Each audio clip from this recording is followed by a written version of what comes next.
ഞാനിന്നൊരു variety കൊഴുക്കട്ടയാണ് ഉണ്ടാക്കുന്നത് കേട്ടോ. ഇതിന് മുന്നേ ആരെങ്കിലും ഉണ്ടാക്കിയിട്ടുണ്ടോ എന്ന് ചോദിച്ചാൽ എനിക്കറിയത്തില്ല. എൻ്റെ മനസ്സിൽ തോന്നി ഞാൻ ഉണ്ടാക്കിയതാണ്. അപ്പോൾ നിങ്ങൾക്ക് കൂടി ഒന്ന് ഷെയർ ചെയ്യണമെന്ന് തോന്നി.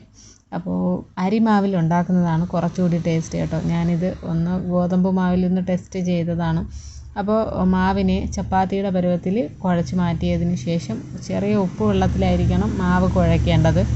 അത് മാറ്റിയതിന് ശേഷം നേന്ത്രപ്പഴം അരിഞ്ഞ് അതിലോട്ട് കുറച്ച് തേങ്ങ, അണ്ടിപ്പരിപ്പ്, കപ്പലണ്ടി, പഞ്ചസാര ഇതെല്ലാം കൂടെ മിക്സ് ചെയ്ത് ഒരു 3 ഏലക്ക പൊടിച്ച് അതും കൂടി ഇട്ട് അതിനെ ഒന്ന് മിക്സ് ചെയ്ത് മാറ്റിയതിന് ശേഷം കുഴച്ച് വെച്ച മാവിനെ എടുത്ത് ഒരു ബോൾ ഷേപ്പിന് വേണ്ടിയുള്ള മാവ് എടുത്തിട്ട് അതിനെ ഒന്ന് പരത്തി അതിലോട്ട് ഈ പഴം മിക്സ് ചെയ്ത് അതിലോട്ട് 2-3 സ്പൂൺ കോരിയിട്ടിട്ട് ബോൾ ഷേപ്പിലാക്കി ആവി കയറ്റാനായിട്ട് ഇഡ്ഡലി പാത്രത്തിലോട്ട് വയ്ക്കുക.